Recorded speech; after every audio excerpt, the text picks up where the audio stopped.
Assalamualaikum warahmatullahi wabarakatuh. Perkenalkan, saya Laodereli, pengajar fase E mata pelajaran Bahasa Indonesia dari SMK Negeri 2 Gorontalo.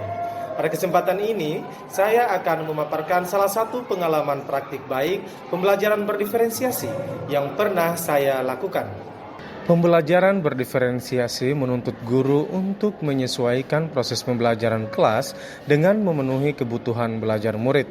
Untuk merancang pembelajaran berdiferensiasi mata pelajaran Bahasa Indonesia, langkah awal yang saya lakukan di kelas di awal pembelajaran adalah melakukan pemetaan kebutuhan belajar murid, baik kesiapan belajar murid, minat belajar murid, maupun profil belajar murid.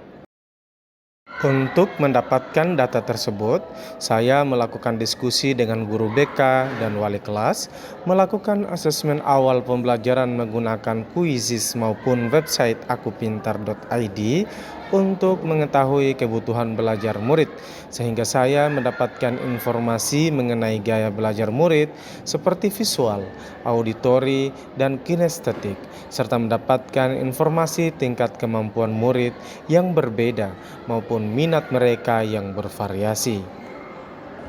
Pembelajaran bahasa Indonesia seringkali membuat murid merasa jenuh karena pembelajaran hanya berbasis teks, apalagi ketika pembelajaran dilaksanakan pada siang hari. Pengajar perlu berinovasi dengan pembelajaran yang dilakukan sehingga murid semangat dalam belajar.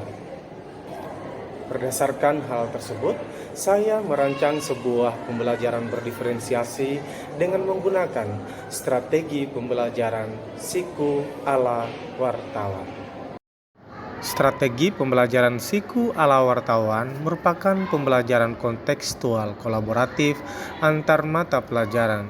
Strategi ini merupakan akronim dari siku, siswa kunjung, ala amati laporkan, seperti wartawan, sehingga melatih keterampilan berbahasa murid yang kemudian disingkat menjadi siku ala wartawan.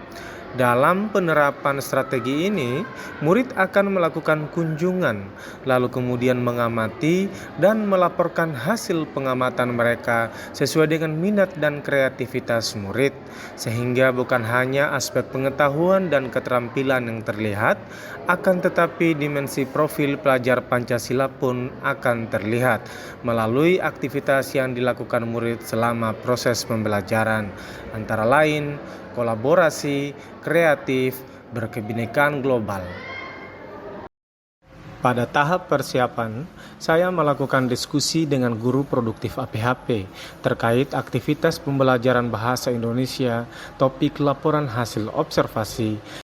Pelaksanaan pembelajaran dimulai dengan teknik STOP atau akronim dari S, Stop, Take a Deep Breath, Observe, Proceed. Teknik ini digunakan agar murid bisa fokus pada pembelajaran bahasa Indonesia yang dilaksanakan di siang hari setelah mereka melewati beberapa rangkaian pembelajaran.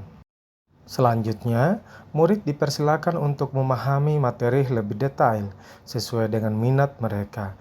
Ada yang membaca melalui buku paket, ada yang melihat materi melalui Google Site yang telah saya buat, ada pula yang memirsa melalui video YouTube yang telah saya buat. Langkah selanjutnya, murid dibagi beberapa kelompok yang bervariasi dengan cara bermain. Kelompok disesuaikan dengan kebutuhan.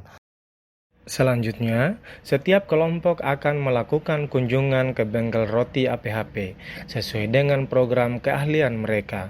Setiap kelompok akan mengamati objek-objek yang ada di bengkel roti.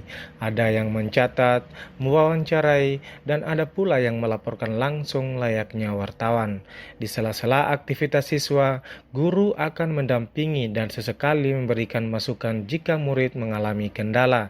Pada saat yang bersamaan, guru melakukan asesmen Selanjutnya, guru mempersilahkan kepada setiap kelompok untuk melaporkan hasil pengamatan mereka sesuai dengan apa yang telah kelompok mereka lakukan sebelumnya. Kelompok konten melaporkan dalam bentuk video yang sebelumnya telah diupload di media sosial TikTok pribadi mereka, sementara kelompok penulis melaporkan dalam bentuk peta konsep yang bervariasi, dan ada pula yang melaporkan hanya dalam bentuk sederhana. Pada saat melaporkan hasil observasi, kelompok lain mengamati dan mengajukan beberapa pertanyaan dengan apa yang telah mereka lakukan. Di sela-sela aktivitas siswa, guru akan mendampingi dan sesekali memberikan masukan jika murid mengalami kendala dan juga melakukan asesmen formatif. Pembelajaran berdiferensiasi psikoala wartawan yang sudah saya terapkan di kelas 10 APHP 2, tingkat keberhasilannya hanya 88%. Saya katakan demikian sebab pada saat pelaksanaan praktik baik ini, dari 34 siswa ada satu kelompok berjumlah 4 orang yang tidak menyelesaikan tugasnya dengan baik, sehingga saya coba menerapkan pola segitiga restitusi dalam penyelesaian masalah tersebut. Assalamualaikum warahmatullahi wabarakatuh. Perkenalkan, nama saya Muhammad Rafi Ahmad dari kelas 10 APHP. Saya sangat senang belajar psikologi wartawan karena pembelajarannya itu sangat menyenangkan dan tidak membosankan. Apalagi pembelajaran ini itu dilakukan di luar kelas yang membuat saya terlihat fresh dan tidak cepat mengantuk. Dan juga pembelajaran psikologi wartawan itu melatih keterampilan berbicara saya dan juga membuat saya bisa mengenali profil jurusan saya. Sekian dari saya, terima kasih. Assalamualaikum warahmatullahi wabarakatuh. Perkenalkan, nama saya Lindawati Kasim, saya dari kelas 10 APHP. Intinya pada pembelajaran psikoala wartawan tidak membuat suntuk dan membuat kita bersemangat pada siang hari. Saya dan teman-teman saya sangat senang belajar psikoala wartawan. Sekian dari saya. Wassalamualaikum warahmatullahi wabarakatuh.